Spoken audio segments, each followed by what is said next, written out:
네, 오늘은 요한복음 15장입니다. 우리가 요한복음 14장, 15장, 16장은 다 같은 것을 말하고 있다고 볼 수 있습니다. 하나님의 마음의 그 갈망인 교회를 14장은 아버지의 집으로 표현하고 있고요. 그리고 15장은 포도나무, 우주적인 포도나무로 표현하고 있고 16장은 사내 아이, 새 아이로 표현하고 있습니다. 그래서 오늘 15장인데 15장 하기 전에 14장을 잠깐 보면 14장 20절을 제가 한번 읽어보겠습니다. 그날에는 내가 아버지 안에 있고 여러분이 내 안에 있으며 내가 여러분 안에 있는 것을 여러분이 알 것입니다. 근데 그날은 무슨 날이라 그랬죠? 부활의 날. 예, 부활의 날입니다. 이 부활의 이 날에 그 상호 내재 안으로 믿는 이들을 이끈 겁니다. 아멘. 그래서 내가 아버지 안에 있고라는 것은 이 신성한 삼일성의 상호 내재를 가리키는데, 신성한 삼일성의 상호 내재 안으로 이제 우리들을, 믿는 이들을 이끈 날이 바로 부활의 날이에요. 아멘. 자, 이 부활하심으로 엄청난 일이 벌어진 겁니다. 부활하심으로 우리를 천당으로 이끈 것이 아니라 신성한 삼일성의 그 상호 내재 안으로 우리를 이끌었어요. 아멘. 그러므로 이 부활은 하나님의 이 목적인 신성한 삼일성의 내재 안으로 믿는 이들을 이끌어서 삼일 하나님과 사람이 합병 안에, 즉 하나 되게 한 겁니다. 이 부활이. 그리고요, 제가 이걸 한번 구약과 이제 신약이 있다면, 자, 이렇게 한번 이제 그려볼게요. 구약의 성전 있죠? 자, 구약의 이 성전이 물질적인 성전이잖아요. 구약의 이 물질적인 성전은 신약에서 뭐죠? 우리. 네, 교회입니다. 교회. 신약에서는 이것이 교회입니다. 그러므로 구약의 이스라엘 그 백성들은 성전을 건축하는 것이 그들의 목표였습니다. 하나님의 갈망이었고, 그런데 신약에서는 바로 교회를 건축하는 것이 하나님의 갈망이에요. 그래서 교회를 신약은 계시하고 있는데, 지금 요한복음에서는 14장에서는 아버지의 집으로 이 교회가 묘사되고 있습니다. 그래서 이 아버지의 집은 삼층천에 있는 어떤 천당이 아니라 이 아버지의 집은 바로 교회이고 신성과 인성의 상호 거처입니다. 신성이 인성 안에 거하고 인성이 신성 안에 거하는 이러한 상호 거처가 바로 아버지의 집이에요. 이것이 바로 교회고요. 그리고 오늘 하게 될 포도나무, 이 포도나무가 바로 이제 교회를 묘사하고 있는데, 이것은 유기체입니다. 교회가 유기체라는 것을 설명하고 있어요. 그럼 유기체라는 말이 뭐냐면은 생소한 단어인데, 다른 말로 하면 생명체라는 말입니다. 교회는. 그래서 15장의 이 제목을 보니까 신성한 분배를 받고 있는 삼일 하나님의 유기체라고 되어 있습니다. 유기체. 영어로는 올게니즘입니다. 올게니즘. 근데 유기체의 반대말은 조직체예요. 조직체. 그래서 교회는 조직체가 아니라 유기체라는 말이에요. 생명체라는 말입니다. 아멘. 그래서 교회는 생명에 의해서 성장하고 건축이 돼요. 아멘. 그래서 성경에서 가장 중요한 계시는 바로 생명입니다. 아멘. 자, 우리가 생명을 모르면 교회를 건축할 수 없습니다. 외적인 어떤 봉사나 많은 노력으로 교회가 건축되는 것이 아니라요, 생명에 의해서 건축되기 때문에 반드시 생명을 알아야 합니다. 아멘. 예, 생명을 결론적으로 말하자면 생명은 바로 삼일 하나님 자신이에요. 아멘. 그분이 바로 생명입니다. 그래서 하나님 그분 자신을 사람 안으로 역사에 넣는 것, 이것이 바로 하나님의 경륜이고 하나님의 목적입니다. 아멘. 자, 그래서 요한복음 15장 1절을 읽으면서 설명하겠습니다. 나는 참 포도나무요 나의 아버지는 농부이십니다. 이때 나는 누구냐 하면 예수님이죠. 자, 예수님 자신을 참 포도나무라고 했고요. 그리고 나의 아버지는 농부라고 표현했습니다. 농부는 영어로는 husbandman입니다. husbandman인데 참포도 나무가 농부를 위할까요? 아니면 농부가 참포도 나무를 위할까요? 농부가 참포도나무. 네, 농부가 참포도 나무를 위하고 있죠. 그래서 농부가 이 포도나무를 심고 기르고 열매를 수확하고 그러잖아요. 그래서 여기서 지금 핵심은 이 포도나무가 바로 중심입니다. 네, 그래서 이 아버지는 근원이요 창시자고 아들은 바로 이 중심과 아버지의 체현과 아버지의 나타남이에요. 이것이 바로 참 포도나무로 묘사되어 있습니다. 그 1번에 2번 각주를 한번 읽어보겠습니다. 농부에 대한 각주. 이 이 단어는 단어는 헬라로 땅을 경작하는 사람, 농지 경작자, 농장주를 의미한다. 농부이신 아버지는 포도나무에 대하여 근원, 창시자, 계획자, 심는 분, 생명, 실질, 흙, 물, 공기, 햇빛 등 모든 것이시다. 잠깐만요. 자, 여기서 지금 농부이신 아버지는 포도나무에 대하여 뭐라고요? 근원, 창시자, 계획자, 심는 분, 생명, 실질, 흙, 물, 공기, 햇빛 등 모든 것이시다 돼 있죠. 아멘. 네, 계속 읽어주세요. 포도나무이신 아들은 하나님의 경륜의 중심이시며 아버지의 모든 풍성의 체험이시다. 네, 중요한 말입니다. 지금 포도나무이신 아들은 하나님의 경륜의 중심이세요. 네, 그리고 아버지의 모든 풍성의 체현이십니다. 체험이시다. 아멘. 네, 계속. 아버지는 아들을 경작하심으로 그분 자신을 그분의 모든 풍성과 함께 포도나무 안으로 일에 넣으신다. 아멘. 그 결과 포도나무는 가지들을 통해 단체적으로 아버지를 표현한다. 이것이 우주 안에 있는 아버지의 경륜이다. 아멘. 아멘. 네, 그 위에 아버지는 아들을부터 다 같이 읽을까요? 아버지는 아들을 경작하심으로 그분 자신을 그분의 모든 풍성과 함께 포도나무 안으로 넣으신다. 그 결과 포도나무는 가지들을 통해 단체적으로 아버지를 표현한다. 이것이 우주 안에 있는 아버지의 경륜이다. 아버지의 경륜이다. 네, 결국 이 포도나무는 아버지를 표현하는 거죠. 아멘.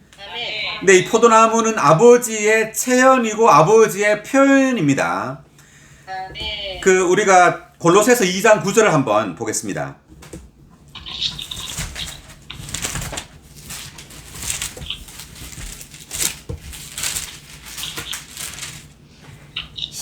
신격의 모든 충만이 몸을 지니신 그리스도 안에 거합니다. 아멘. 다 같이 신격의 모든 충만이 몸을 지니신 그리스도 안에 거합니다.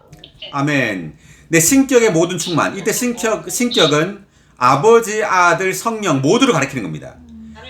네, 삼위 하나님의 모든 충만이 몸을 지니신 그리스도 안에 거한다는 거죠. 아멘. 네, 이때 몸을 지녔단 말은 사람이신 그리스도를 말합니다. 네, 신격의 모든 신성한 삼일성의 모든 충만이 사람이신 그리스도 안에 거한다는 거죠. 아멘. 네, 그리고 요한복음 1장 18절.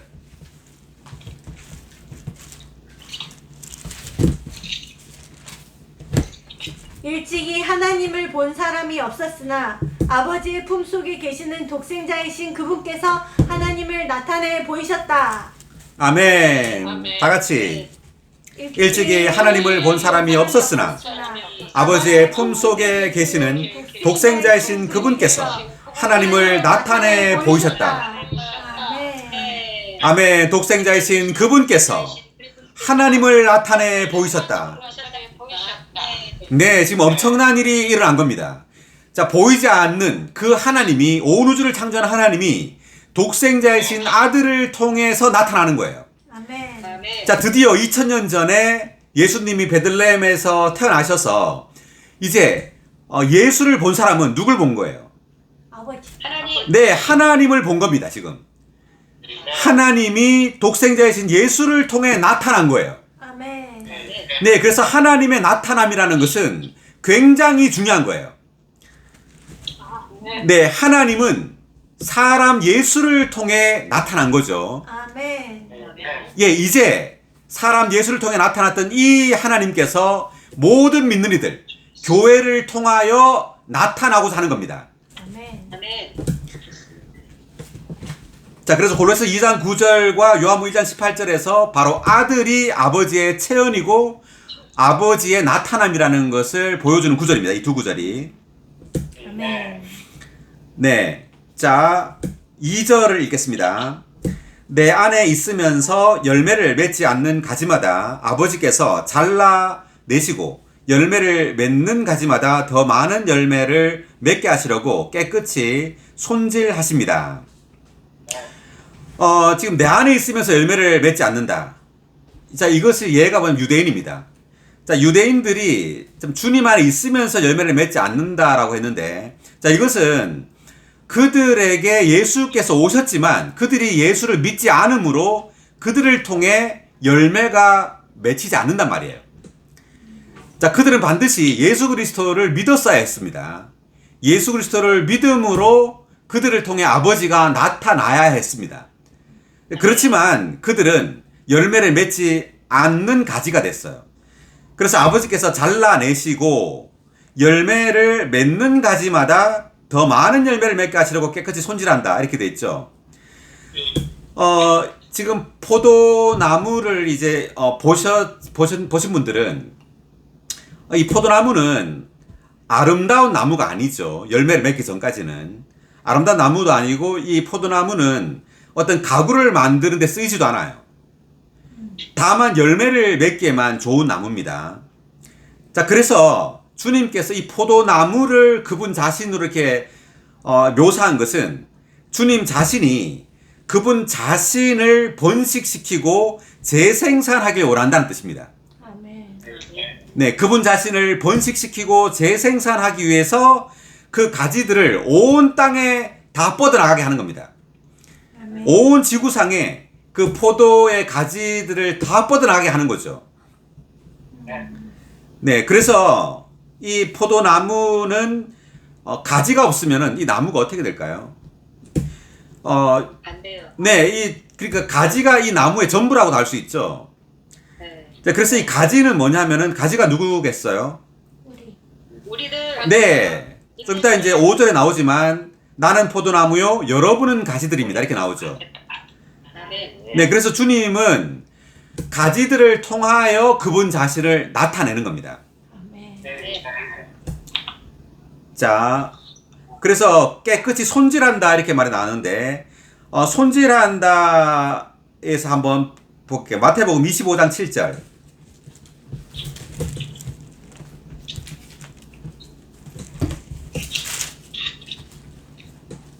그 처녀들이 모두 일어나 자기의 등을 손질하였습니다. 아멘. 네, 그 처녀들이 이제 이 처녀들은 열 처녀 비유죠. 열 처녀인데 다섯은 어리석고 다섯은 현명하죠. 그래서 어리석은 처녀들은 왜 어리석다 그랬습니까? 등에 기름, 여분의 기름이 없었어요. 네, 어리석은 처녀들은 등에 기름은 있었지만 그릇에 기름이 없었죠. 아멘. 그래서 그릇은 우리의 혼을 말한다고 그랬습니다. 그래서 우리의 혼에 여분의 기름이 없었다. 그러니까 성령을 상징하는 기름이죠. 그래서 우리의 혼이 성령으로 충만하지 않기 때문에 이들은 어리석은 처녀가 되었습니다. 아멘. 자, 그런데 7절에 방금 읽은 7절에 보면 그 처녀들이 모두 일어나, 그러니까 현명한 처녀들과 어리석은 처녀들 다 일어났습니다. 주님이 이제 다시 오실 때를 말하는 거예요. 다시 오실 때 부활했단 말입니다. 둘 다. 아멘. 근데 자기의 등을 손질했다고 말이 나오죠. 그래서 우리가 죽은 이후에도 여전히 우리의 등, 즉 우리의 기름이 여전히 필요하다는 것을 의미해요. 아멘. 그래서 등을 손질했다 이렇게 나오는데 이것은 우리의 등에 기름이 충만하지 않을 때 반드시 여기에는 어떤 우리의 생활을 처리하는 그러한 것이 필요하다는 겁니다. 그러니까 빛나지 못하게 하는, 우리의 기름을 채우지 못하게 하는 그러한 어떤 우리의 기질이나 우리의 성질, 이러한 것들을 손질하고 처리할 필요가 있다는 것을 의미해요. 그래서 우리가 요한복음 방금 읽었던 15장에서도 여기에 깨끗이 손질하였단 말이 나오죠. 자, 우리가 더 많은 열매를 맺게 하시려고 우리의 기질이나 우리의 성질이나 이러한 것들을 주님은 손질하신다는 겁니다. 다루신다는 말입니다. 아멘. 자, 계속해서 3절. 내가 여러분에게 일러준 말로 여러분은 이미 깨끗해졌으니, 이미 깨끗해졌단 말은 거듭났단 말입니다. 내 안에 거하십시오. 이제 거듭난 사람은 거듭난 이후로 내 안에 거하십시오. 그러면 나도 여러분 안에 거하겠습니다. 가지가 포도나무에 붙어있지 않으면 스스로 열매를 맺을 수 없는 것처럼 여러분도 내 안에 거하지 않으면 열매를 맺을 수 없습니다. 내 안에 거한다. 우리가 이제 주님을 믿고 난 다음에는 주님 안에 거해야 합니다. 아멘. 그러니까 주님 안에, 이 안에 인이라는 이 단어가 나오는데, 이것을 이제 구약의 예로 보면은 가나안 땅입니다. 우리가 광야, 이스라엘 백성들이 출애굽을 하고 난 다음에 광야로 들어오죠. 이제 광야는 머무는 장소가 아니죠. 거쳐가는 장소입니다. 광야에서 40년 동안 만나를 먹었어요. 그리고 마침내 가나안 땅으로 들어갑니다. 이 가나안 땅은 이제 거하는 곳이에요. 이제 여기에서 이제 살 곳입니다. 가나안 땅은. 그래서 이 가나안 땅은 그리스도를 상징하는 땅이죠. 모든 것을 포함한 그리스도를 상징하는 땅입니다. 그래서 우리는 그리스도라는 그 인격이 우리의 영역이 되어야 된다는 뜻입니다. 아멘. 자, 우리가 매일매일 그리스도를 누리죠. 만나로 매일매일 말씀을 누립니다. 이렇게 누릴 때 점점점 그리스도는 우리의 영역이 돼요. 아멘. 네, 우리가 사는 영역이 된다. 자, 이 말은 우리는 언제 어디서나 그리스도를 누리고 그리스도를 표현하고 그리스도를 살 수 있게 된다는 뜻입니다. 아멘. 네, 우리의 영적인 이 생활은 계속 발전해 나가는 거죠. 계속 주님을 먹고 마심으로 점점점 발전해서 이제 드디어 그리스도라는 그 인격 안에 거하게 돼요. 아멘. 그럴 때 우리는 그리스도를 표현하고 살게 된다는 말입니다. 아멘. 자, 그러면 내 안에 거하십시오. 그러면 나도 여러분 안에 거하겠습니다. 가지가 포도나무에 붙어있지 않으면 스스로 열매를 맺을 수 없다고 말하죠. 우리는 포도나무의 가지인데, 포도나무의 가지로서 우리 포도나무에 붙어 있어야 된다. 이 말은 체험적으로 우리는 그리스도에게 붙어 있어야 된단 말입니다. 아멘. 그리스도를 누려야 된단 말이죠. 아멘. 그리스도를 의지해야 된단 말이에요. 아멘. 자, 그런데 그렇게 포도나무에 붙어 있지 않으면 어떻게 된다고요? 열매를 맺. 아무것도 할 수 없어. 네, 열매를 맺을 수 없다 그러죠. 우리 구약에 출애굽기 3장을 보겠습니다. 3장 1절에서 3절.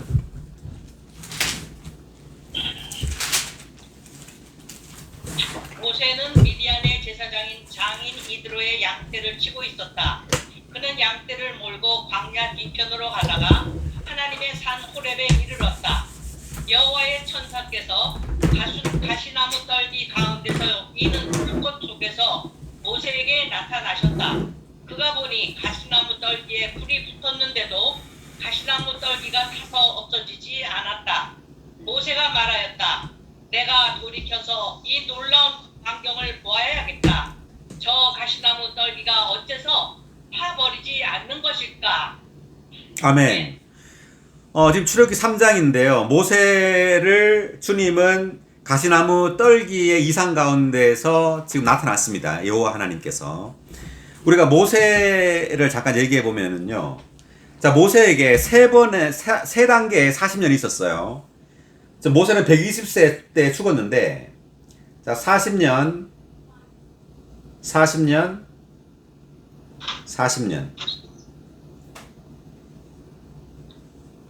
자, 이렇게 40년, 이게 칠판을 보면, 자, 첫 번째 모세의 40년은요, 40세 때까지는 이집트 왕자로 살았습니다.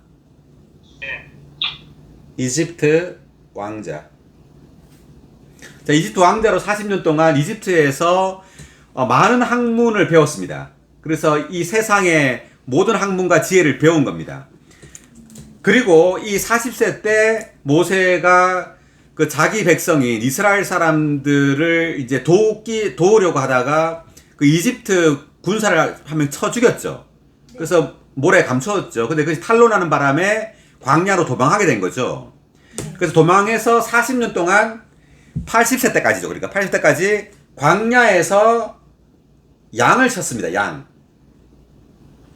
광야에서 이렇게 양을 쳤습니다. 80세 때까지. 그리고 지금 방금 읽었던 이 출애굽기 3장은 바로 모세 80세 때예요. 이때.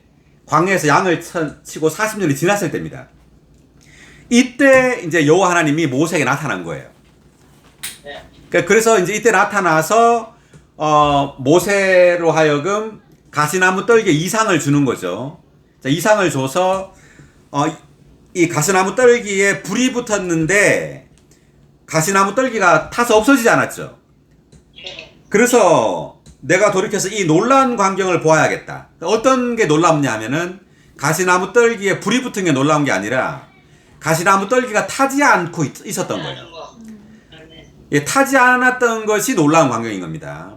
그러면 이것이 가르쳐주는 이상이 뭐냐면은 이 가시나무 떨기는 바로 모세를 가리킵니다. 왜냐하면 이 가시라는 것은 저주를 상징합니다. 창세기 보면 사람이 타락함으로 저주를 받은 거죠. 땅이 저주를 받아서 가시를 내게 됩니다. 그래서 가시는 저주를 상징하고요. 그래서 가시나무 떨기는 저주받은 죄인을 상징합니다. 그래서 우리 모두는 모세와 같아요. 저주받은 죄인입니다. 그런데 여기에 불이 붙었죠. 이 불은 바로 거룩하신 하나님이에요. 아멘. 거룩하신 하나님이 가시나무 떨기에 불이 붙은 겁니다. 그래서 이것은 저주받은 죄인 속에서 불이신 하나님이 불타오른다는 것을 의미해요. 아멘. 그런데 가시나무 떨기가 타지 않았다. 이것은 죄인의 능력과 지혜를 사용하지 않는단 말입니다. 연료로. 아멘. 하나님은 우리를 통해 움직이시지만 우리의 지혜나 천연적인 지혜, 천연적인 능력 이러한 것들을 사용하지 않는단 말이에요. 아멘. 자, 그 말은 모세가 40년 동안 이렇게 광야에서 양을 치면서 모세가 무엇을 깨달았냐면 내가 아무것도 아니고 아무것도 할 수 없다는 것을 모세는 깨닫게 된 겁니다. 그래서 모세는 이제 다만 여호와 하나님만을 의지하게 됐어요. 아멘. 그래서 40년이 필요했던 겁니다. 모세가 그걸 깨닫기 위해서는. 모세가 이집트에서 많은 학문과 지혜를 배웠지만 이제 그래서 모세는 자기 힘으로 이 이집트 사람을 쳐 죽였죠. 그렇지만 그 능력, 자기의 능력과 자기의 지혜를 의지하면 안 된다는 겁니다.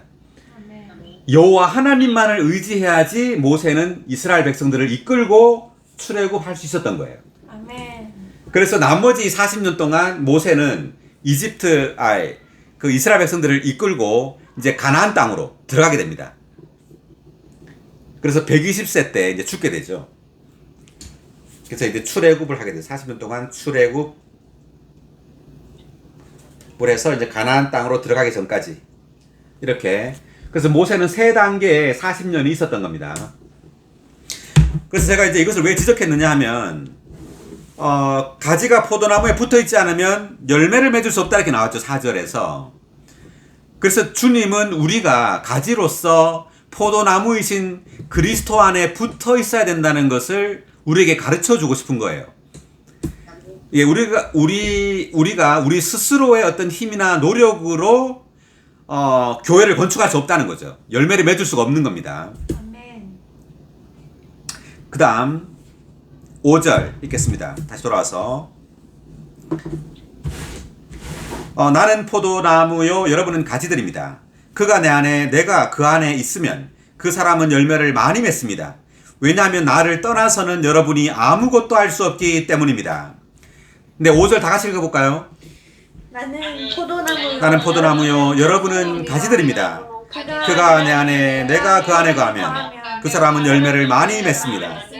왜냐하면 나를 떠나서는 여러분이 아무것도 할 수 없기 때문입니다. 아멘. 아멘. 나는 포도나무요 여러분은 가지들입니다. 우리 이 많은 포도나무가 있는 것이 아니라 한 그루의 포도나무가 있는 겁니다. 한 그루의 포도나무에 우리는 그 가지들이에요. 자, 그렇기 때문에 우리는 그 포도나무의 일부죠. 네, 그 포도나무에 이 가지들이 포함되어 있는 겁니다. 그죠? 네, 그래서 우리가 가지들로서 열매를 맺는다는 것은 포도나무의 겉다움을 이제 표현하게 되는 거겠죠. 그래서 이 가지들은 포도나무 즉 아들의 그 모든 풍성을 표현하게 됩니다. 열매로. 그래서 열매라는 것은 그리스도라는 그 인격을 표현하는 것이 바로 열매예요. 아멘. 자, 이 비슷한 구절을 한번 볼게요. 요한복음 5장 30절.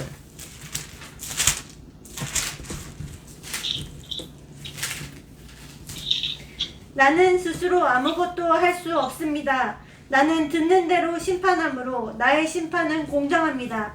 왜냐하면 내가 나의 뜻을 구하지 않고 나를 보내신 아버지의 뜻을 구하기 때문입니다. 아멘. 나는 스스로 아무것도 할 수 없습니다. 네. 아멘. 이것이 이제 생명나무의 원칙입니다. 의존의 원칙이죠. 의존. 그래서 우리는 생명 안에 사는 사람의 특징이 바로 스스로 아무것도 할 수 없는 것이 특징이에요. 그 예를 한번 찾아보면, 자, 우리 그때 봤었는데 에스겔서 47장 3절에서 5절.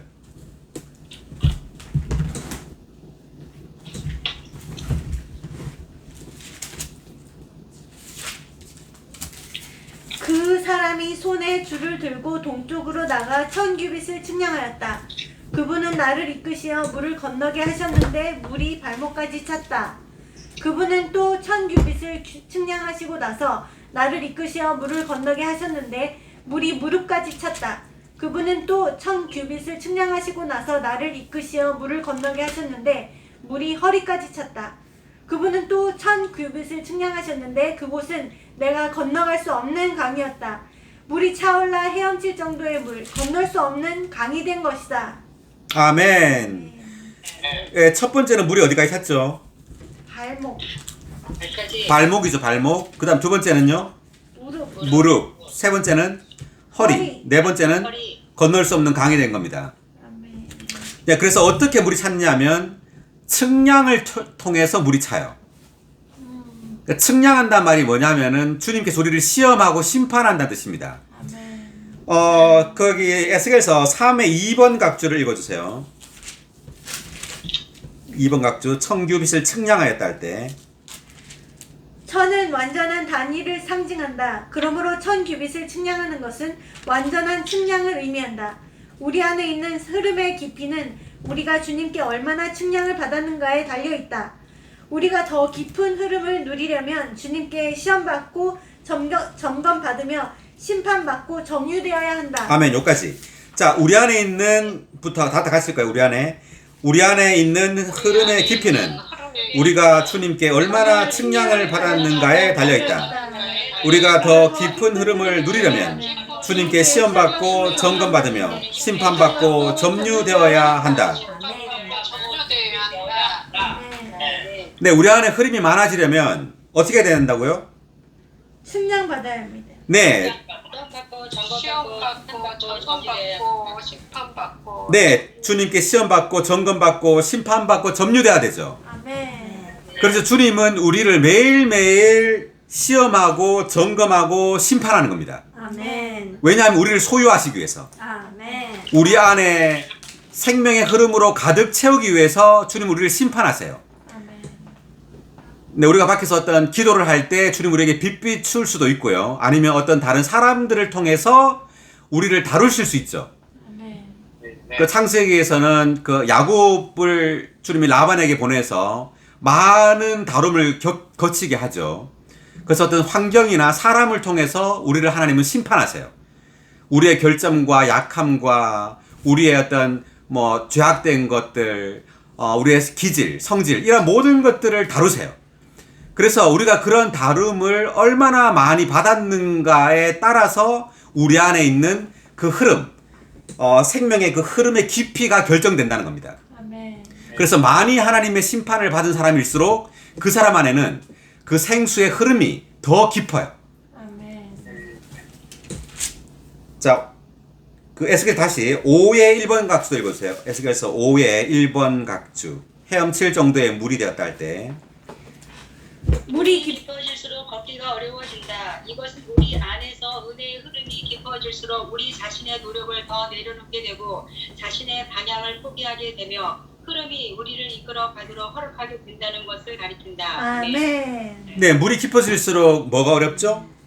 우리 자신의 노력. 네, 걷기가 어렵죠. 발목까지 차면 그래도 이렇게 뛸 수 있죠. 그런데 무릎까지 차면은 어때요?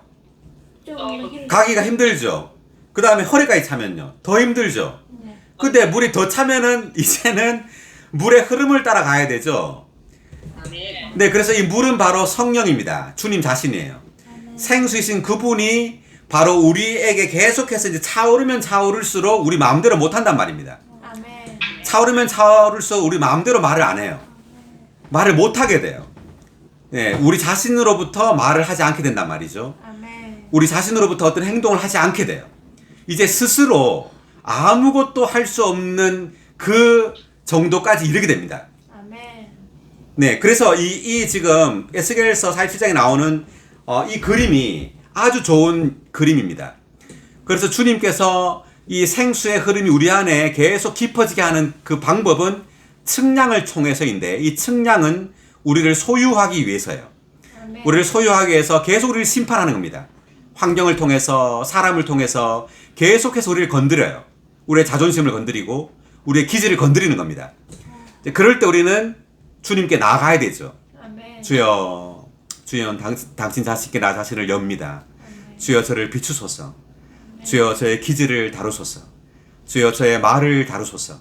저의 행동을 다루시고 저의 표정을 다루시고 모든 방면을 다루소서. 이렇게 할 때 우리의 생수의 그 흐름의 깊이는 더 깊어지게 되고, 이제 더 이상은 나 스스로 하지 않고요, 다만 내 안에 그 영을 따라서 이제 모든 말과 행동을 하게 됩니다. 아멘. 자, 다시 돌아와서 요한복음 지금 5절 읽었습니다.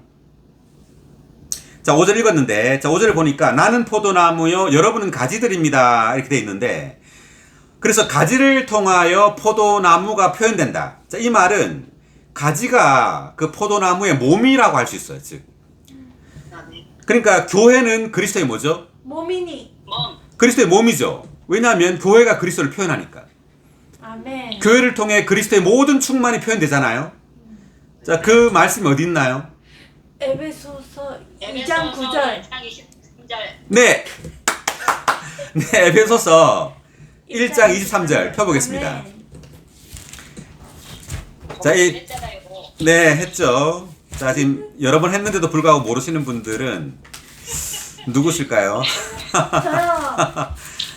자, 에베소 1장 23절 읽어주세요. 교회는 그리스도의 몸이니 만물 안에서 만물을 충만케 하시는 분의 충만이니라. 아멘. 다 같이. 교회는 그리스도의 몸이요, 만물 안에서 만물을 충만하게 하시는 분의 충만입니다. 아멘. 교회는 그리스도의 몸이요, 만물 안에서 만물을 충만하게 하시는 분의 충만입니다. 할렐루야. 네, 지금 엄청난 구절이 여기 있죠. 바울은 어마어마한 계시를 본 겁니다. 교회는 다만 에클레시아, 부르심 받아 나온 어떤 무리일 뿐만 아니라요, 교회는 그리스도의 몸이라고 바울이 새롭게 정의하고 있어요. 교회는 바로 그리스도, 그분 자신을 표현하는 그리스도의 충만인 바로 그리스도의 몸입니다. 그래서 우리는 그리스도로 충만하게 돼야 돼요. 아멘. 네. 네, 가지가 바로 포도나무의 몸이라고 할 수 있는 거죠. 아멘. 아멘. 자, 다시 돌아와서 6절. 사람이 내 안에 거하지 않으면 가지처럼 밖에 던져져 말라버립니다.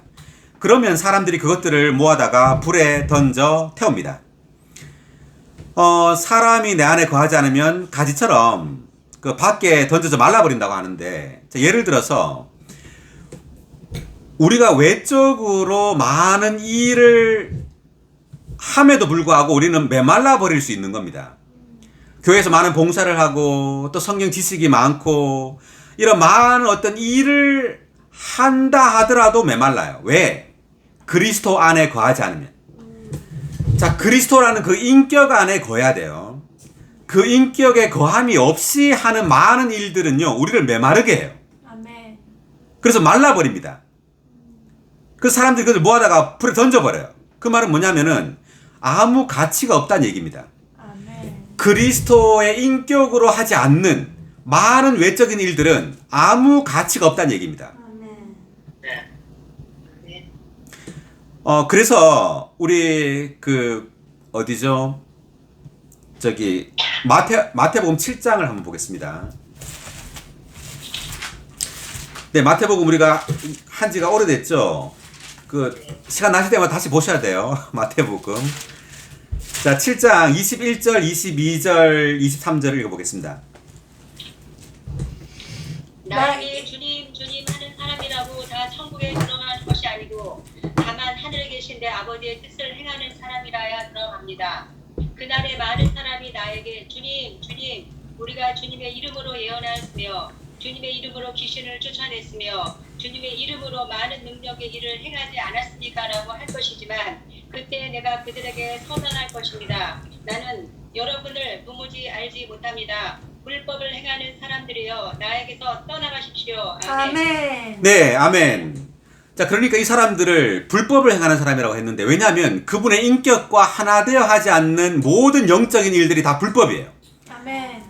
자, 이들은 주님의 이름으로 예언도 하고 귀신도 쫓아내고 많은 능력 일을 했죠. 자, 이것이 다 외적인 일입니다. 외적인 일, 이 자체가 틀린 일이 아니에요. 틀린 일이 아니지만 왜 주님은 불법이라고 했느냐면 주님의 인격과 하나 되어 하지 않는 것, 주님 안에 거하지 않고 하는 모든 일들은 다 불법입니다. 아멘. 그래서 주님은 나는 여러분을 도무지 알지 못합니다. 인정하지 않는단 말입니다. 이런 모든 일들을. 아멘. 그래서 우린 주의해야 해요. 많은 그리스도인들은 많은 일들을 하죠. 주님 믿고 난 다음에 열심으로 많은 일을 합니다. 그런데 자기가 스스로 하죠. 그렇습니다. 그 영을 따라 해야 되죠. 네, 우리가 아까 에스겔에서 봤던 것처럼 그 영의 흐름을 따라서 모든 말과 행동과 봉사를 해야 합니다. 아멘. 그런데 그렇지 않고 다만 외적으로 주의 일을 한 거예요. 그럴 때 주님은 이걸 인정하느냐? 인정하지 않는다는 거죠. 아멘. 왜냐하면 주님의 인격으로부터 나오지 않은 모든 것들이 다 불법입니다. 아멘. 네, 그래서 나오겠지만 5절에서 봤지만은 그가 내 안에 내가 그 안에 거하면 그 사람은 열매를 많이 맺습니다. 왜냐하면 나를 떠나서는 여러분이 아무것도 할 수 없기 때문입니다. 아멘. 예, 주님을 떠나서 많은 일들을 하잖아요, 사람들이. 많은 일들을 하는데 주님은 아무것도 할 수 없다고 말을 해요. 나를 떠나서는. 그래서 주님을 떠나서 한 모든 일들은 전부 불법입니다. 아멘. 자, 그리고 이제 불이 나왔는데 고린도전서 3장 12, 15절, 12절부터 15절.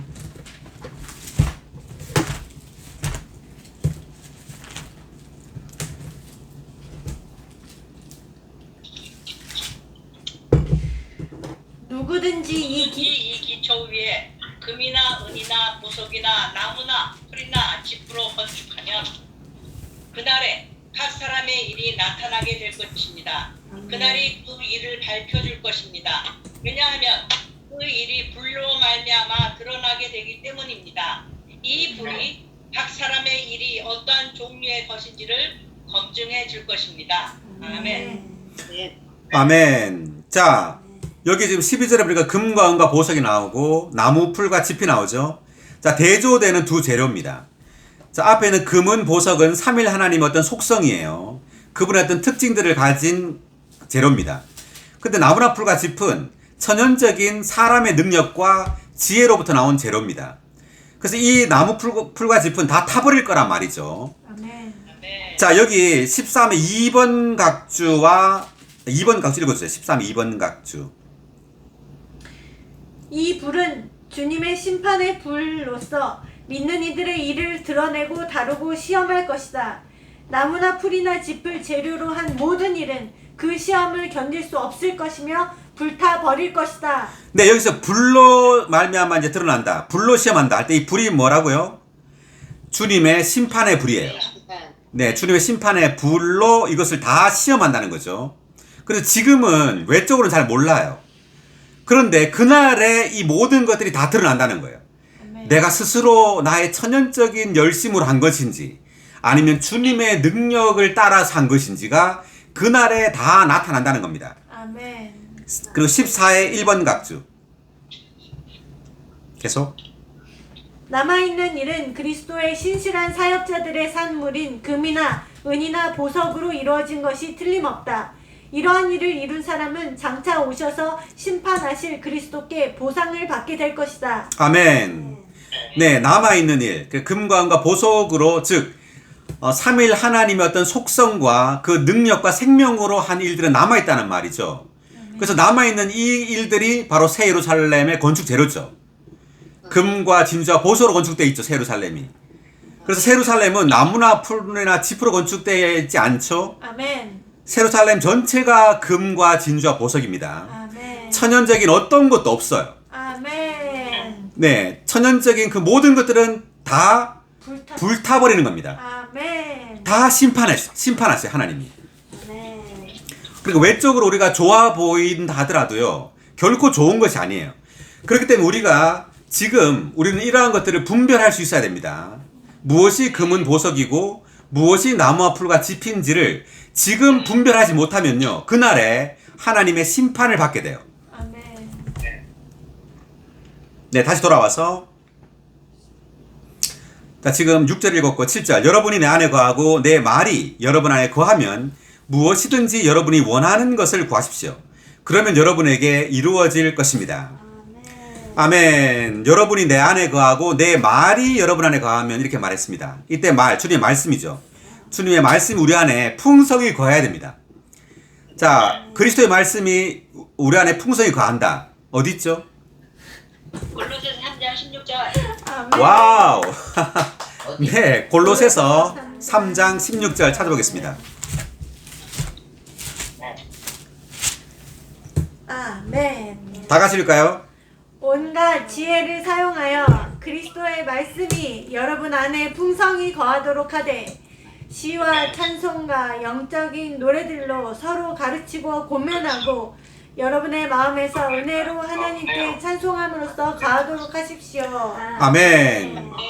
네, 온갖 지혜를 사용하여 그리스도의 말씀이 여러분 안에 풍성히 거하도록 하되 시와 찬송과 영적인 노래들로 서로 가르치고 권면하고 여러분의 마음에서 은혜로 하나님께 찬송함으로써 거하도록 하십시오. 그리스도의 말씀이 우리 안에 거하게 하는 그 방법이 여기 지금 나오네요, 그죠? 그래, 말씀을 시로 부르든지 찬송을 하든지 영적인 노래들로 하든지 이렇게 서로 가르치고 서로 권면함으로 어쨌든 어떤 지혜를 쓰든 온갖 지혜로 그리스도의 말씀이 우리 안에 풍성히 거하도록 하라는 거죠. 아멘. 그래서 말씀을 써서 벽에 막 붙여놓을 수도 있겠죠. 화장실에도 붙여놓고 또 차 타는 거 앞에도 붙여놓고 여러 곳에 붙여놓을 수 있는 겁니다. 그래서 모든 지혜를 사용해야 돼요. 예, 언제 어디서나 그리스도의 말씀을 누릴 수 있도록. 아멘. 그래서 그분의 말씀 우리 안에 풍성히 거할 수 있도록. 오, 예수. 그래서 여기서 거한다는 말은 이 그리스도의 말씀을 인격화했다는 말입니다. 다시 말하면 이 말씀이 바로 그리스도란 말이에요. 아멘. 그래서 이 말씀이 우리 안에 거한다는 말은 이 그리스도가 말씀을 통해서 우리 안에 하나의 인격으로서 거하게 된다는 뜻입니다. 아멘. 그래서 우리는 말씀이 우리 안에 많이 거하면 거할수록 우리는 그 말씀을 살아내게 되죠. 아멘. 자연스럽게 그 말씀을 살아내게 됩니다. 자, 다시 돌아와서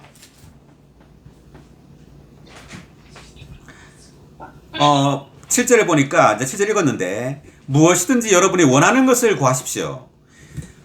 여러분이 원하는 것을 구하라 이렇게 되어 있는데 제가 어떤 자매님이 이렇게 말하는 걸 들었어요.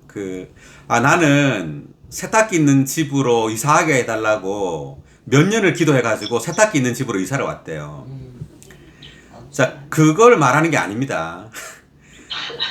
그냥 세탁기 있는 집으로 이사 가세요. 그냥 가면 돼요. 돈 많이 벌어가지고 그걸로 그냥 가면 되는 거고요. 여기서 여러분이 원하는 걸 구하라 이 말은 여러분이 내 안에 거하고 내 말이 여러분 안에 거하면 그러면 어떻게 되냐면 그분의 뜻이 나의 뜻이 돼요. 아멘. 네, 주님의 원함이 나의 원함이 되는 겁니다. 아멘. 그럴 때 그 모든 것들이 이루어진단 말이에요. 아멘. 그럼 주님의 원함이 뭐냐면 열매를 맺는 겁니다. 아멘. 아버지를 표현하는 거예요. 아멘. 네, 아버지를 영화롭게 하는 거죠. 영광스럽게 하는 것. 어떻게? 아들을 통해서 아버지가 표현되는 것이 바로 영광스럽게 되는 겁니다. 아멘. 그걸 이루어준다는 말이지, 뭐 세탁기 있는 집으로 이사하게 해줘서 그 기도를 이루어주셨다는 걸 이루어주는 게 아닌 겁니다. 아멘. 네, 우리의 기도가 바뀌어야 돼요. 자, 주님은 네, 너희는 먼저 그의 왕국과 의를 구하라. 그리하면 이 모든 것들은 기도하지 않아도 다 들어준단 말이죠. 아멘. 자, 8절. 여러분이 열매를 많이 맺는 이것으로 내 아버지는 영광을 받으시고 여러분은 내 제자가 될 것입니다. 여기서 열매를 많이 맺는다 이 말은 아버지의 그 생명의 풍성을 많이 표현한단 말입니다. 아멘. 자, 우리는 그리스도를 포도나무이신 그리스도를 많이 누려가지고 아버지를 많이 표현해야 돼요.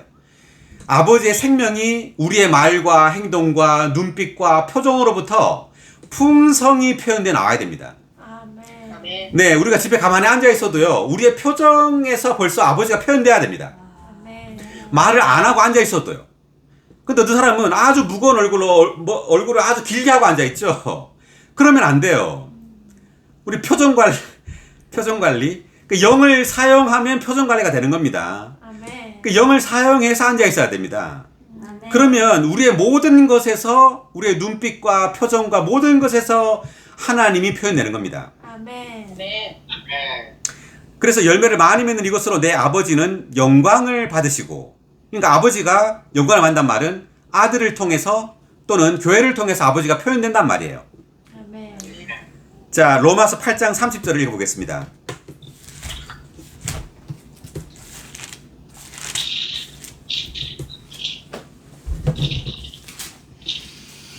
하나님은 미리 정하신 그들을 또한 부르셨고 부르신 그들을 또한 의롭게 하셨으며 의롭게 하신 그들을 또한 영광스럽게 하십니다. 아멘. 다 같이. 하나님은 하나님께서 미리 정하신 그들을 또한 부르셨고 부르신 그들을 또한 의롭다 하셨고 의롭다 하신 그들을 또한 영광스럽게 하셨습니다. 할렐루야. 아멘.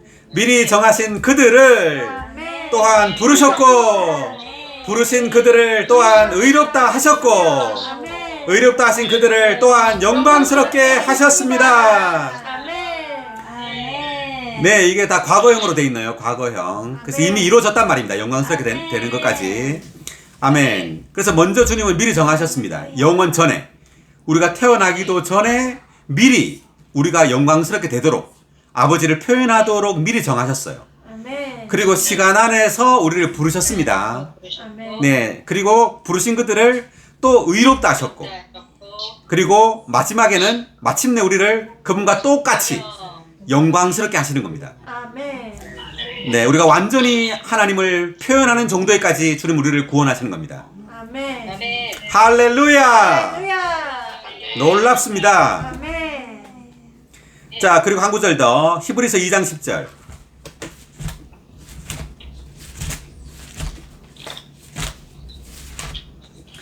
만물은 하나님을 위하여 존재하고 또 하나님을 통하여 존재하므로 하나님께서 많은 아들들을 영광 안으로 이끄시려고 그들의 구원의 창시자를 고난을 통하여 온전하게 하시는 것은 합당한 것이었습니다. 아멘. 아멘. 하나님께서 많은 아들들을 영광 안으로 이끄시려고. 아멘. 구원의 창시자를 고난을 통하여 온전하게 하시는 것은 합당한 것입니다. 네, 하나님은 많은 아들들을 어디로 이끈다고요? 영광 안으로. 네, 영광 안으로 이끄는 겁니다. 지금 하나님은 우리들을, 믿는 이들을 영광 안으로, 즉 아버지의 표현 안으로 계속 이끌어요. 아멘. 네, 우리의 자아의 표현에서 계속 벗어나는 거죠. 아멘. 네, 영준이의 표현에서부터 미나의 표현, 박길령 형제님의 표현, 백영자사님의 표현, 예, 우리 장모님의 표현으로부터 계속 벗어나야 됩니다. 아멘. 계속 벗어나서 아버지의 표현에 이르도록, 아멘. 네, 우리의 말을 통해 아버지가 표현돼야 돼요. 아멘. 네, 우리의 표정, 우리의 눈빛, 네, 우리의 모든 말과 행동과 생각까지도 다 아버지를 표현해야 됩니다. 아멘. 네. 네, 이것이 바로 영광 안으로 이끄는 겁니다. 아멘. 아멘. 이것을 위해서 우리에게는 인생의 많은 고난과 환경이 필요한 겁니다. 아멘. 잘 깨닫지 못하기 때문에 우리의 자아의 표현을 잘 못 깨달아요. 예, 나의 자아가 바로 사탄을 표현하고 있다는 걸 잘 못 깨닫기 때문에 계속 환경을 주세요. 계속 누군가와 계속 부딪히게 하시고 어려움을 주시는데도 잘 못 깨닫는 거죠. 예, 우리가 이렇게 주님께서 이러한 많은 환경과 이런 걸 주실 때마다 우리는 어떻게 해야 돼요? 주님께 나가서 기도해야 되죠. 주여, 저를 비추소서. 주여, 제 자아의 표현으로부터 나오게 하소서. 아멘. 오, 주여, 당신의 표현 안으로 저를 이끌어 주소서. 아멘. 주여, 저를 영광 안으로 이끄소서. 아멘. 다만 외적인 영광이 아니라 내적으로부터 저를 영광스럽게 하소서. 아멘. 아멘. 네, 이렇게 우리는 주님께 기도할 필요가 있고요. 다시 돌아와서 9절 하기 전에 8의 1번 각주 읽어주세요. 영광에 대한 각주. 열매를 맺을 때 아버지의 신성한 생명이 표현되므로 아버지는 영광스럽게 되신다. 아멘. 열매를 맺을 때 아버지의 신성한 생명이 표현되므로 아버지는 영광을 받으신다. 아멘. 예, 그래서 열매를 맺는다는 것은 아버지가 표현되는 거예요. 네, 아버지가 아들을 통해 표현되는 것이 포도나무가 가지를 통해 열매를 맺는 것의 의미입니다. 아멘. 9절, 아버지께서 나를 사랑하신 것 같이 나도 여러분을 사랑하였으니 내 사랑 안에 거하십시오. 자, 여기서는 또 사랑 안에, 내 사랑 안에 거하라 그럽니다. 아가서를 보겠습니다. 아가서 1장 4절.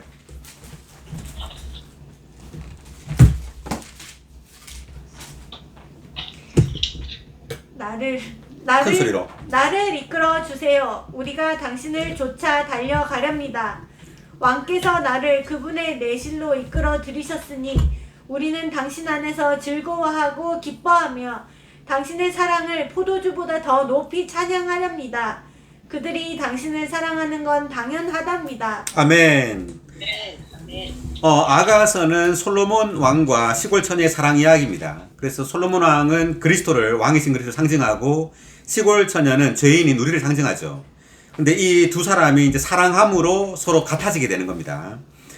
그런데 4절에서 보니까 나를 이끌어 주세요. 우리가 당신을 쫓아 달려가랍니다. 이때 나는 우리를 말하고요. 우리를 주님이 이끌어 달라는 건데 그럴 때 우리가 당신을 쫓아간다. 이 말은 어떤 성도가 주님께 이끌릴 때 많은 성도들이 그 사람을 따라서 쫓아간다는 거예요. 주님을. 네, 교회 안에 어떤 성도가 주님의 사랑에 매혹되어서 이렇게 주님을 사랑할 때 우리가 당신을 쫓아 달려간다. 예, 그 사람으로 인해서 다른 성도들까지도 주님을 향하여 달려간단 말입니다. 아멘. 그래서 왕께서 나를 그분의 내실로 이끌어 들이셨으니 이때 내실은 침실이죠. 침실. 그래서 그분의 사랑 안으로 이끈단 말입니다. 가장 깊은 곳 안으로. 그래서 여기 요한복음 9장 15장 9절에서 내 사랑 안에 거하라. 이 말은 주님과의 개인적이고 애정어리고 그 친밀한 접촉을 말하고 있어요. 네, 우리는 주님을 사랑함으로 주님과의 이런 아주 가까운 그런 관계를 가져야 됩니다. 아주 친밀하고 개인적이고 애정어린 그 관계 안에 머물러야 돼요. 다만 객관적으로 머무르는 것이 아니라 그분의 사랑 안에 머문단 말은 아주 가까이 아주 친밀한 관계를 가진다는 말입니다. 그래서 우리는 자주 밖에 나가서 우리 집 밖에는 그 주차장이 있는데요. 거기 자주 나가서 이렇게 하늘을 보면서 오 주 예수님, 오 주 예수, 주여 당신을 사랑합니다. 오 주여 당신을 사랑합니다. 자, 이렇게 많이 자주 이렇게 하거든요. 그럴 때 우리는 주님의 사랑 안에 이렇게 거하는 겁니다. 자, 그럴 때 어떻게 되느냐면 10절, 내가 나의 아버지의 계명들을 지켜 그분의 사랑 안에 거하는 것 같이 여러분이 내 계명들을 지키면 내 사랑 안에 거할 것입니다. 그래서 이제 나의 아버지의 계명들을 지킨다 이렇게 말했는데 지켜 그분의 사랑 안에 거한다. 사실 이제 10계명을 보면은요, 그 십계명이 두 단어로 말하면 아버지를 하나님을 사랑하고 이웃을 사랑하라는 거죠. 그게 어디냐면 마태복음 22장을 보겠습니다. 율법사들이 이제 물었는데요. 마태복음 22장 35절. 그들 가운데 한 율법사가 예수님을 시험하여 물었다. 선생님, 율법에서 어느 계명이 가장 큽니까? 예수님께서 말씀하셨다. 그대는 온 마음과 온 혼과 온 생각으로 주 그대의 하나님을 사랑해야 합니다. 이것이 가장 크고 으뜸가는 계명이며 너는 너의 이웃을 너 자신처럼 사랑해야 한다라는 둘째 계명도 이것에 못지 않습니다. 네. 사실상 이제 십계명에는 이 두 개가 없어요.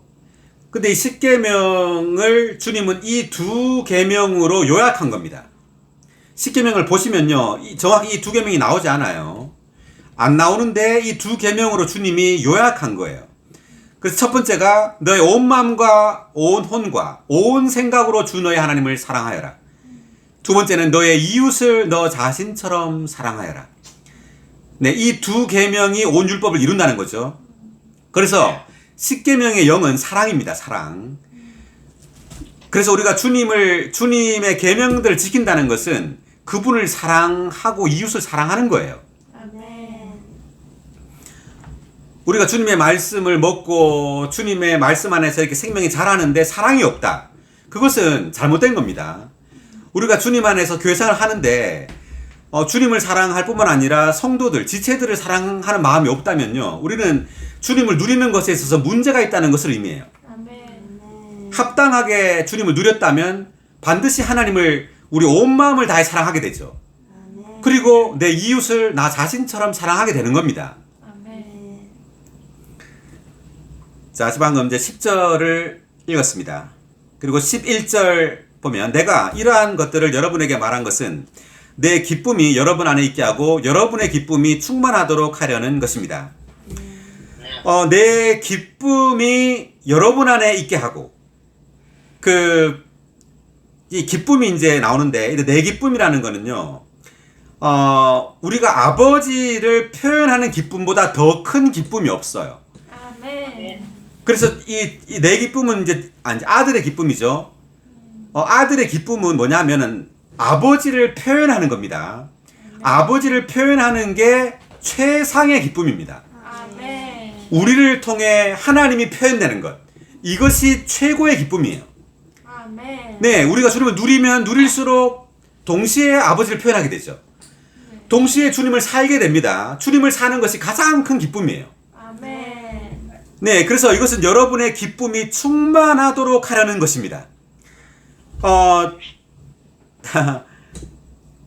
그 마태복음 25장 21절. 주님이 칭찬하는 장면 나오는데 25장 21절. 주인이 그에게 잘하였다. 착하고 신실한 노예야. 내가 적은 일에 신실하였으니 내가 많은 일을 너에게 맡길 것이다. 내 주인의 기쁨에 참여하여라 라고 하였습니다. 아멘. 내 주인의 기쁨에 참여하여라. 내 주인의 기쁨에 참여하여라.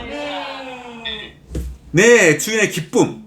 네, 이 기쁨에 우리가 참여하는 것이 가장 큰 기쁨입니다. 근데 우리가 영원토록 우리가 뭐 하는 거죠? 기뻐하는 겁니다.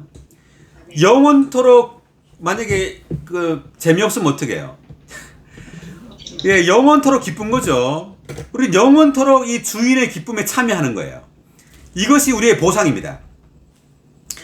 자, 그리고 빌립보서 4장 4절.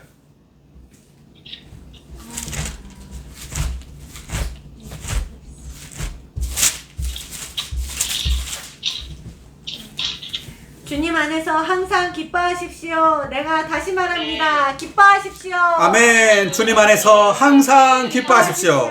내가 다시 말합니다. 기뻐하십시오. 아멘. 주님 안에서 항상 기뻐하십시오. 내가 다시 말합니다. 기뻐하십시오. 아멘. 아멘. 네, 이 빌립보서는 바울이 감옥에 있을 때 쓴 서신입니다. 바울은 이 감옥에 있었어도 항상 기뻐한 겁니다. 아멘. 그래서 우리가 외적으로 좋은 일이 있을 때만 기뻐하는 게 아니라 안 좋은 일이 있을 때도 기뻐해야 돼요. 아멘. 그것이 참된 그리스도인이죠. 네. 그래서 아주 환경이 안 좋고 외적으로 어떤 안 좋은 일이 있을 때 우리의 참된 신앙이 나타나는 거죠. 네, 우리는 이런 속에서도 기뻐할 수 있어야 됩니다. 아멘. 아멘. 그럴 때 우리는 주인의 기쁨에 참여할 수 있어요. 아멘. 워치만 형제님이 감옥에서 마지막으로 한 말이 뭐였죠? 나는 기쁨을 누구죠? 유지하고 처제한테 썼나? 그 편지를 쓸 때 나는 여전히 기쁨을 유지하고 있습니다. 이렇게 말했죠. 예, 그리고 이제 그의 워치만니는 감옥에서 20년 살다가 죽었죠. 감옥에서. 그래서 나는 여전히 기쁨을 유지하고 있습니다. 이렇게 워치만니가 그 편지로 그 형순과 한테 편지를 썼습니다. 그래서 그러한 감옥이라는 그러한 환경 속에서도 이 워치만니는 내적으로 주님을 누리고 주님을 의지했던 겁니다. 아멘. 그래서 기쁨을 유지했다고 말합니다. 12절 나의 계명은 이것인데 곧 내가 여러분을 사랑한 것 같이 여러분도 서로 사랑하라는 것입니다. 서로 사랑하는 것이 교회 생활이에요. 아멘. 교회 생활을 다른 말로 하자면 서로 사랑하는 겁니다. 근데 이것이 교회 생활이고 이것이 몸의 생활이에요. 로마서 12장 10절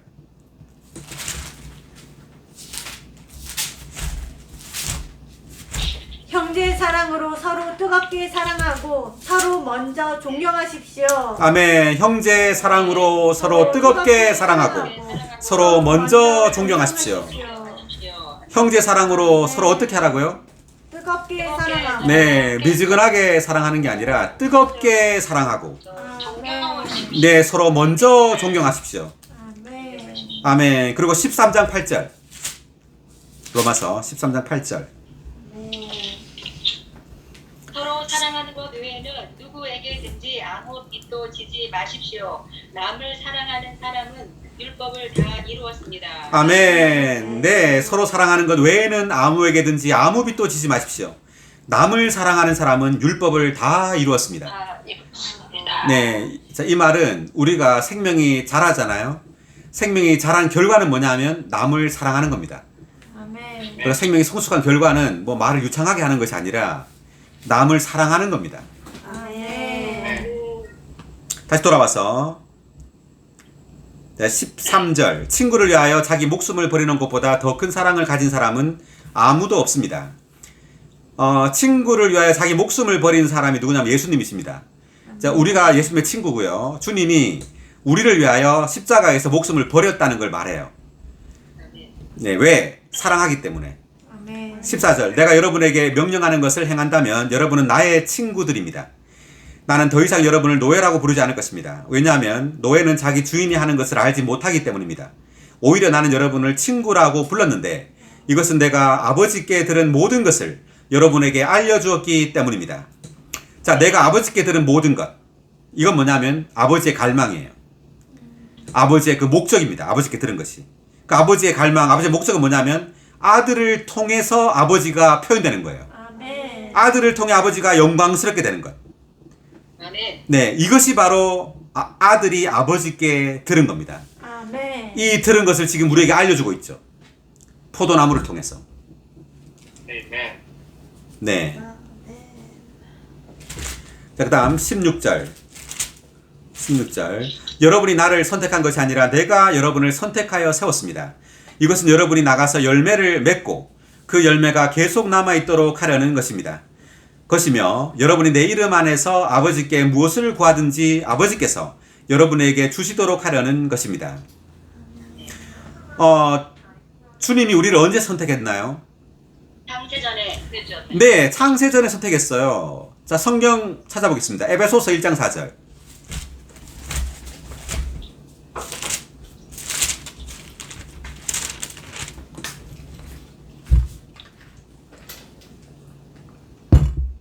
다 같이 하나님 아버지께서 창세전에 그리스도 안에서 우리를 선택하시어 사랑 안에서 하나님 앞에 거룩하고 흠이 없게 하셨습니다. 아멘. 창세 전에 그리스도 안에서 우리를 선택하시어. 아멘. 우리를 선택하시오. 네, 창세 전에 선택했다고 나오죠. 네, 창세 전에 우리를 선택했습니다.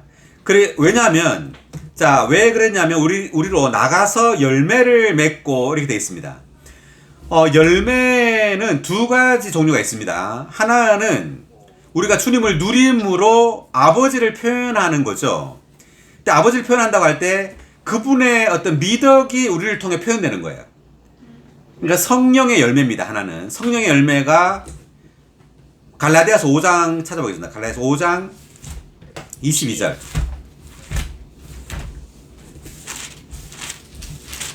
23절.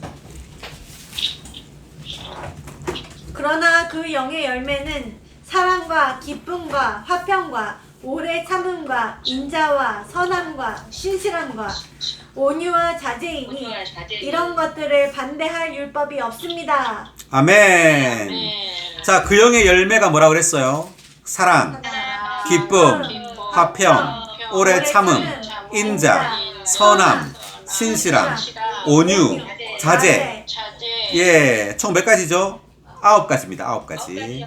네, 이것이 바로 성령의 열매라는 것은 성령이 생명이라는 것을 의미해요. 아멘. 예, 열매는 생명으로부터 나오는 거죠. 그래서 그 영의 열매라는 것은 바로 생명이 자람에 따라서 나타난다는 말입니다. 산출물이에요. 아멘.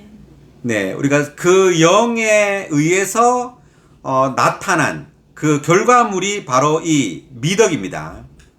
아멘. 자, 이것이 이제 한면으로 우리가 이제 가져야 할 이러한 열매예요. 두 번째로 열매는 뭐냐면 믿는 이들입니다. 우리가 얻은, 그리고 우리가 목양한 그 믿는 이들이 우리의 열매예요. 자, 데살로니가 전서 2장.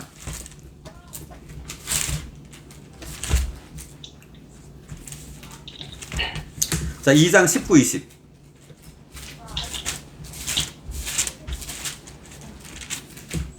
우리 주 예수 그리스도께서 오실 때 그분 앞에서 우리의 소망이냐 기쁨이나 자랑의 면류관이 무엇이겠습니까? 바로 여러분이 아니겠습니까? 아멘. 여러분이 우리의 영광 기쁨입니다. 아멘. 아멘. 다 같이 우리 주 예수 그리스도께서 오실 때 그분 앞에서 우리의 소망이나 기쁨이나 자랑의 면류관이 무엇이겠습니까? 바로 여러분이 아니겠습니까? 여러분이 우리의 영광이요 기쁨입니다. 아멘. 아멘. 여러분이 우리의 영광이요 기쁨입니다. 네, 여러분이 우리의 열매예요. 아멘. 자, 왜냐하면 그 포도나무의 가지에서 뭐가 나는 거죠? 지금 열매가 나죠. 열매. 네, 이게 뭐냐면 결국은 몸이죠. 많은 성도들로 구성된 포도나무입니다. 아멘. 그렇기 때문에 우리가 복음을 전하고 얻고 목양한 이 사람들이 결국 우리의 열매가 되는 겁니다. 네, 이들이 바로 우리의 소망과 기쁨과 자랑의 면류관이 되는 겁니다. 네, 이들이 우리의 영광이고 이들이 우리의 기쁨이에요. 아멘. 그래서 열매 두 가지. 우리 어떤 그 영의 열매로부터 나온 어떤 미덕들, 그리고 우리가 복음을 전하고 목양해서 얻은 이 믿는 이들이 바로 우리의 열매입니다. 아멘. 아멘. 예, 그래서 여기서 이제 그 열매가 계속 남아 있도록 한다.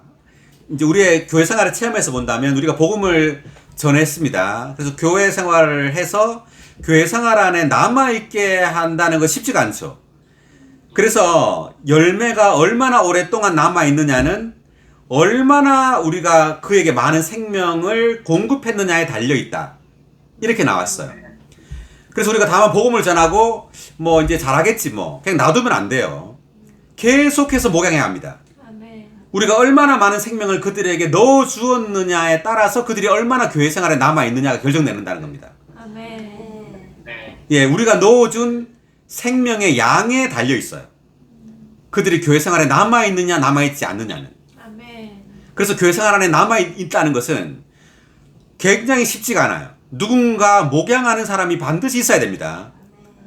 예, 그래서 목양하는 사람이 잘 없죠. 다만 복음을 전할 수 있지만, 그리고 집회는 잘 참석하지만 어떤 새로운 사람이나 어떤 누가 오면은 잘 돌보질 않죠. 집회 끝나면 집에 가기 바쁘죠. 그래서는 안 된단 말이죠. 네, 누군가는 반드시 목양을 해야 됩니다. 그 사람이 신원하고 집회에서 기능을 발휘할 수 있도록, 네, 그렇게 누군가는 책임을 지고 계속 목양을 할 때 그 사람은 교회 안에 남아있는 열매가 돼요. 아멘. 자, 17절. 내가 여러분에게 이러한 것들을 명령하는 것은 여러분이 서로 사랑하도록 하려는 것입니다. 18절. 세상이 여러분을 미워하거든 여러분보다 먼저 나를 미워하였다는 것을 아십시오. 자, 이때 세상은 다만 이 물질적인 세상을 말하는 것이 아니라 종교적인 세상을 포함합니다. 그러니까 종교인들이죠. 그러니까 종교는 세상입니다. 똑같아요. 종교나 세상이나. 사탄의 세상의 일부예요. 종교가. 그래서 이 종교적인 사람들이 우리를 미워한다는 거죠. 19절을 계속 보면 여러분이 세상에 속하였다면 세상이 여러분을 자기의 것이라고 사랑하였을 것입니다. 그러나 여러분이 세상에 속해 있지 않고 내가 여러분을 세상에서 선택하였으므로 세상이 여러분을 미워합니다. 그래서 미움 받는 것이 당연한 겁니다. 그래서 우리가 교회 생활 하면서 이걸 적용해 본다면 교회 생활 안에서도 종교적인 사람들이 있잖아요. 또 우리가 종교적일 수 있고.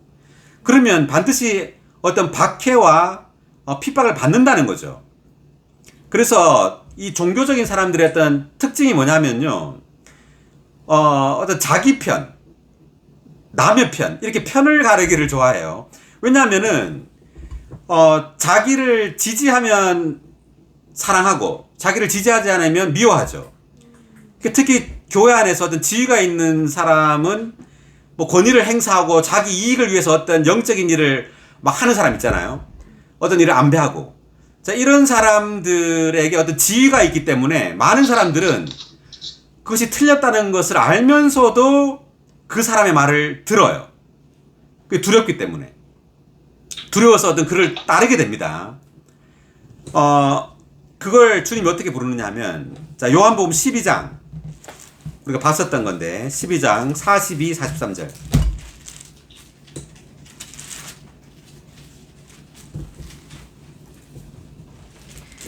관원들 중에서도 많은 사람이 예수님을 믿었음에도 불구하고 바리새인들 때문에 시인하지 못하였는데 이것은 그들이 회당에서 쫓겨나지 않기 위한 것이었다. 그들은 하나님의 영광보다 사람의 영광을 더 사랑하였던 것이다. 관원들 중에 많은 사람이 예수님을 믿었습니다. 믿었는데도 바리새인들 때문에 예수 믿는다고 시인을 못한 거예요. 자, 왜냐하면 쫓겨나거든요. 회당에서 쫓겨나는 것이 두려워서 예수를 믿는다는 것을 시인하지 못했다는 거예요. 근데 이것을 어떻게 해석해요? 43절에서 그들은 하나님의 영광보다 사람의 영광을 더 사랑하였다. 이렇게 지금 해석하고 있죠. 그래서 하나님은 이렇게 본다는 겁니다. 그래서 우리는 예수를 믿는다는 걸 시인해야 될 뿐만 아니라 교회 안에서도 이렇게 어떤 세상적인 종교적인 이러한 사람들이 있을 때 우리는 다만 그들을 따라가면 안 된다는 말이죠. 그래서 세상이 여러분을 자기의 것이라고 사랑하였을 것입니다. 그래서 그들의 어떤 사랑을 받으려고 하면 안 돼요. 오히려 핍박을 받아야지. 자, 그 다음 20절. 내가 여러분에게 노예가 주인보다 크지 못합니다 라고 한 말을 기억하십시오. 사람들이 나를 박해하였다면 여러분도 박해할 것이고 그들이 내 말을 지켰다면 여러분의 말도 지킬 것입니다. 그러나 사람들은 내 이름 때문에 여러분에게 이 모든 것을 행할 것입니다. 왜냐하면 그들이 나를 보내신 분을 알지 못하기 때문입니다. 내가 와서 그들에게 말해주지 않았더라면 그들에게 죄가 없었을 것이지만 지금은 그들이 자기들의 죄에 대하여 변명할 것이 없습니다. 나를 미워하는 사람은 또한 내 아버지를 미워합니다. 아무도 행하지 못한 일들을 내가 그들 가운데서 행하지 않았더라면 그들에게 죄가 없었을 것입니다. 이제 그들이 나와 나의 아버지를 보았습니다. 그러나 그들은 나와 나의 아버지를 어떻게 했다고요? 미워하였습니다. 이것은 그들의 율법에 그들이 이유 없이 나를 미워하였습니다 라고 기록된 말씀을 이루려는 것입니다. 자, 예수님께서 이 땅에 성육신되어 오시기 전에는 그들은 외적으로 하나님을 사랑하는 것 같아요. 율법을 지키고 율법을 가르쳤죠. 바리새인들, 율법학자들, 우리가 복음서들을 보면 이 사람들이 나쁜 사람처럼 보이잖아요. 그런데 사실은 존경받는 사람들입니다. 이 사람들이 백성들의 존경을 받고 성경을 가르치는 사람들이고 성경을 아주 잘 아는 사람들이에요. 그런데 주님이 이들을 뭐라 그랬냐면 위선적인 바리새인들이요, 독사의 자식들아, 다 이 사람들에게 하는 말입니다. 그죠? 그래서 하나님이 성육신되어 이 땅에 오지 않았을 때에는 그들이 존경받고 아주 좋은 사람처럼 보였지만 예수께서 나타나셨을 때 이들이 드러나는 겁니다. 교회 안에서 마찬가지예요. 교회 안에서 생명을 추구하고 주님을 누리는 사람이 그 교회에 있을 때 그런 종교적이고 그런 사람들은 이들을 박해하고 시기하고 미워하게 돼 있어요. 이제 그것이 드러나는 겁니다. 그런 사람들의 어떠함이. 이런 주님을 추구하는, 생명을 추구하는 사람이 나타날 때. 26절. 그러나 내가 아버지에게서 여러분에게 보낼 보혜사, 곧 아버지에게서 나오시는 실제 영께서 오시면 그분께서 나에 대하여 증언하실 것입니다. 지금 내가 아버지에게서 여러분에게 보낼 보혜사라고 했는데 지금 누가 보혜사를 보내는 겁니까? 내가 보내는 거죠. 지금 아들이 보내는 거죠. 네. 내가 아버지에게서 여러분에게 보낸다. 그랬으니까 이 문장상을 보면 아들이 보혜사이신 그 실제 영을 보내는 거예요.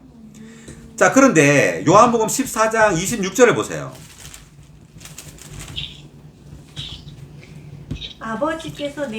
아버지께서 내 이름 안에서 보내실 성령 이렇게 돼 있죠. 네. 이때는 아버지께서 보내는 거예요, 성령을. 그러면 이거 누가 보내는 겁니까? 아버지가 보내는 거예요? 아들이 보내는 거예요, 성령을?